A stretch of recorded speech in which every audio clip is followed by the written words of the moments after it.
Olá, meu nome é Letícia, eu sou professora da Escola Municipal José Calhau Wade e venho através do canal Caixa Viajante conversar com vocês. Gostaria de propor a seguinte reflexão: o que liga a floresta amazônica, o aquecimento global e você? Você que está me ouvindo. Saiba que o bioma Amazônia compreende um conjunto de ecossistemas que envolve a bacia hidrográfica do rio Amazonas, bem como a floresta amazônica. É considerada a região de maior biodiversidade do planeta e é o maior bioma do Brasil. Não é exclusivamente brasileiro, sendo, portanto, encontrada em outros países que fazem divisa com a região norte do nosso país. Então, aí nesse verde está a abrangência do bioma Amazônia dentro do território brasileiro. Mas o que é um bioma? São áreas que apresentam fauna e flora típica e condições geológicas e climáticas semelhantes.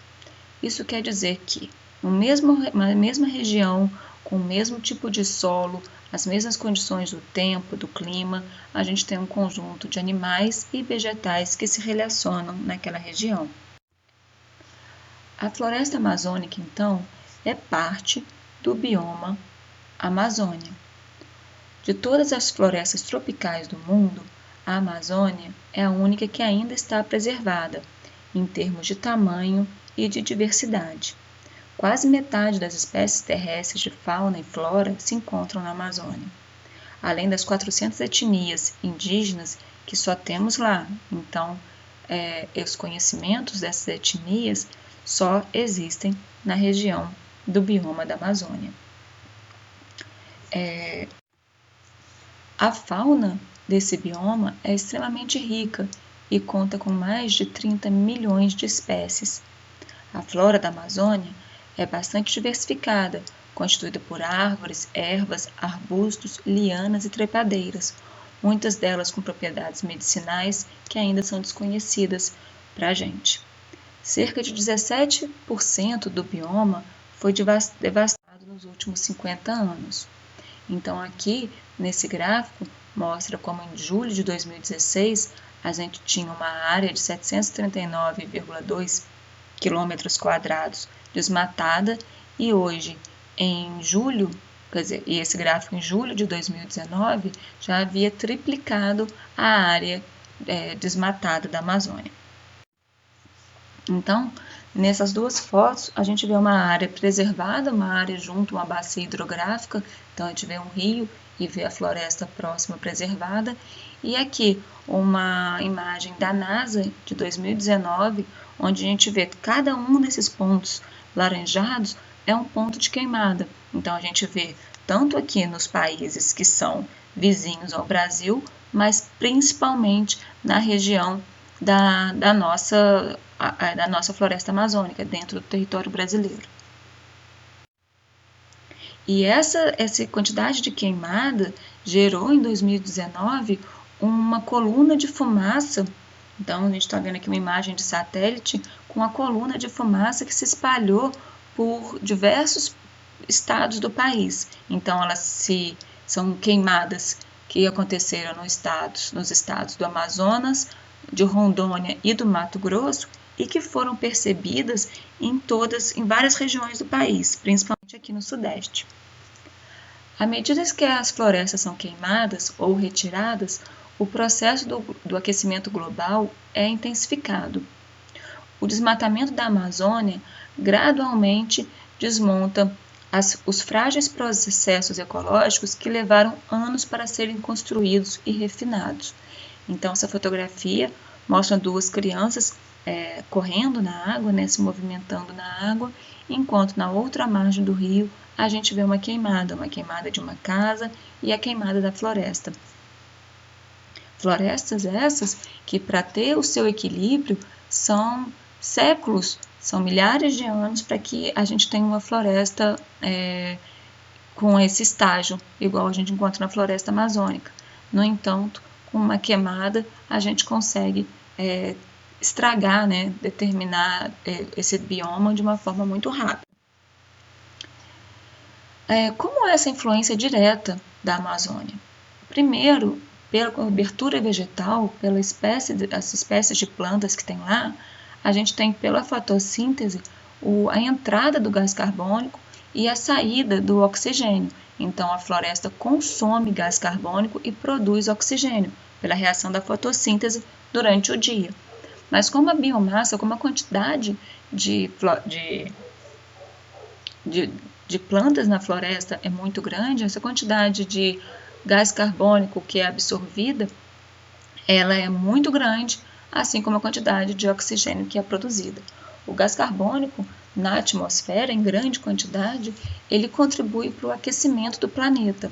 Então, a gente já sabe que esse aquecimento, o desmatamento da floresta amazônica já tem aquecido 1 grau àquela região. Você pode pensar que 1 grau é pouco, mas 1 grau Celsius, ele colabora tanto para que algumas espécies deixem de existir, quanto para que os níveis dos oceanos aumentem, quanto que alguns animais mesmos não possam mais estar naquela região. E o gás carbônico que as florestas retiram do ar, ele é devolvido quando a floresta é queimada. Então, todo esse gás carbônico que as plantas acumulam, absorvem durante a reação de fotossíntese, quando ela é queimada, ela volta nessa forma de fumaça como um poluente que vai influenciar no efeito estufa. E a outra função, talvez ainda tão importante quanto a absorção do gás carbônico, é que as florestas, através da alta evapotranspiração, ela libera na atmosfera uma grande quantidade de água.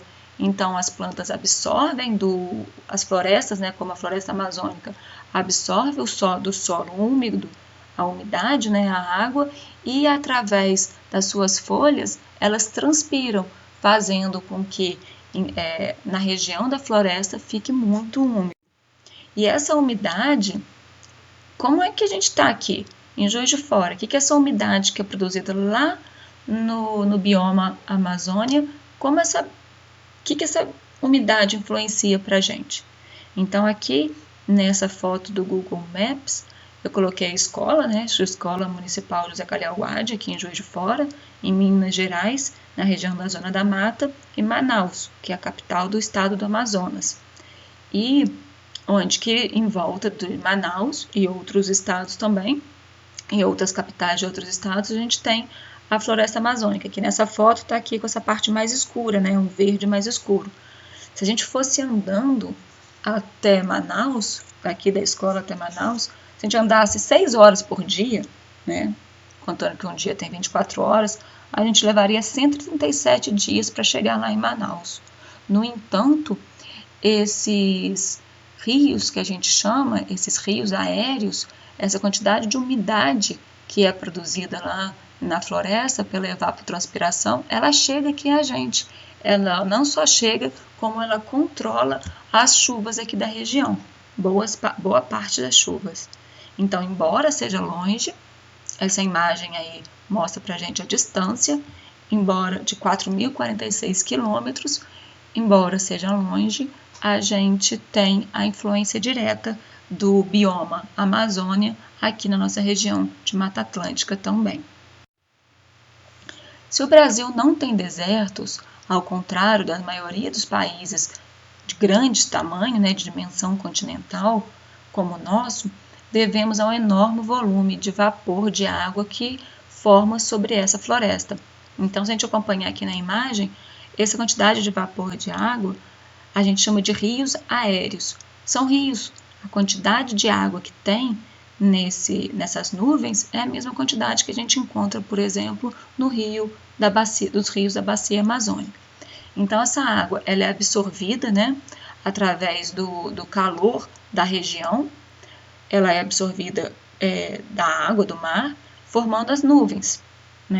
Essas nuvens são mandadas para a floresta, onde chove, ao mesmo tempo, elas são encaminhadas pela floresta, pelas correntes de ar, ao mesmo tempo na floresta ela chove e ao mesmo tempo a floresta também transpira Então, essa evapotranspiração, isso que as plantas fazem, produz mais nuvens, que são carregadas pelas correntes de ar.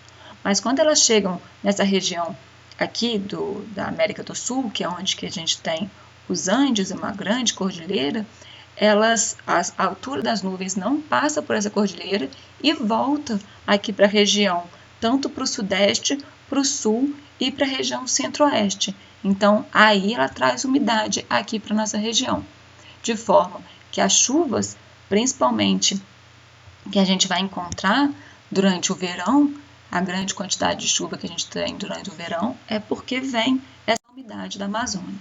Tá, e aí você pode pensar, e eu com isso, o que eu tenho a ver com a chuva da Amazônia? O que eu não preciso dessa chuva diretamente? Eu não planto, eu não sou agricultor, o que eu tenho com essa chuva? Primeiro, essas queimadas que a gente tem na Amazônia e o desmatamento vão ter uma maior quantidade, vão liberar maior quantidade de poluentes no ar, a gente vai ter menos oxigênio e menos água. O aquecimento global causado pelos gases do gás carbônico e dos gases do efeito estufa geram, com o tempo, vão produzir pouca chuva e aí prejudicando também o plantio. Com isso, a gente vai ter fome para as pessoas com menos renda, pouca colheita, então se tem pouca comida, essa comida vai estar em alto preço, com custo alto, cara. Com isso, as pessoas que têm menos dinheiro vão ter mais dificuldades para comprar. Além disso, a água também produz, a gente vai ter falta d'água, pouca água para beber, os alimentos, então, vão ficar muito caros. A nossa energia elétrica, ela é produzida pelas hidrelétricas, então a gente gera a partir da água. Com pouca água, a nossa energia vai ficar cada vez mais cara. E também a gente não vai ter roupa. As nossas roupas são de algodão. Algodão é uma planta. Sem água, não tem o crescimento das plantas. Então, a gente vai ter toda a nossa forma de vida prejudicada. Caso você ainda não tenha entendido, são essas as consequências diretas sobre a sua vida. Então, agora que você já sabe, você pode estar se perguntando: o que eu posso fazer para ajudar a preservar a Amazônia? E essa imagem do YouTube, ela é parodiando, né, o filme O Rei Leão, mas como se fosse passado aqui com os animais da floresta amazônica. A gente tem 10 ações práticas que ajudam a salvar a Amazônia, e você mesmo pode fazer. Primeiro, criar uma rede de apoio, contribuir com doações de bens e tempo em instituições a favor da preservação. Eu não tenho dinheiro, mas eu tenho tempo, eu tenho acesso às redes sociais, posso trabalhar assim. Participar de ativações, mobilizações e campanhas. Novamente, as redes sociais, para quem está distante, como a gente aqui no Sudeste, pode ajudar. Assinar e divulgar petições com foco em políticas públicas que protejam a região amazônica. Cobrar posicionamento de marcas e pessoas que têm relevância com a causa.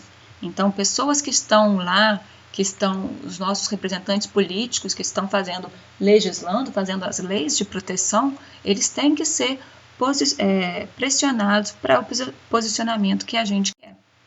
A gente ainda pode reduzir o consumo de carne, pois é. Nós, brasileiros, consumimos o dobro do que é sugerido pela Organização Mundial da Saúde.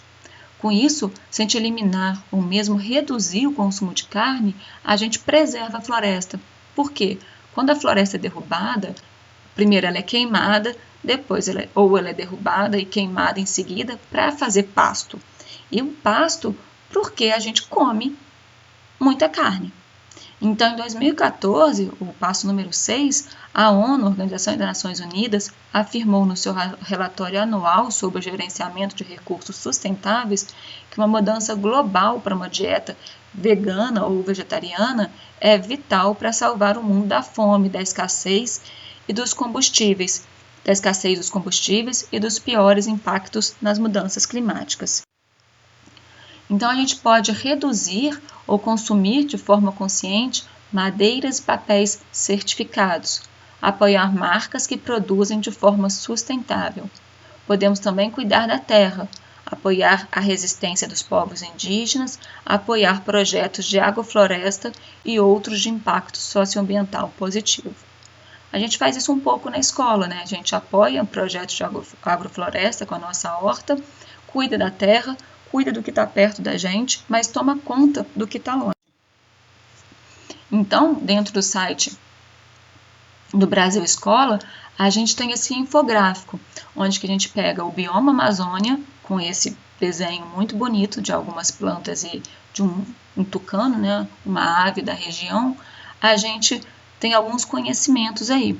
Então, a Amazônia, esse bioma, ele é um conjunto de ecossistemas que envolve a maior floresta tropical do mundo, que é a floresta amazônica, e a bacia dos rios do rio Amazonas.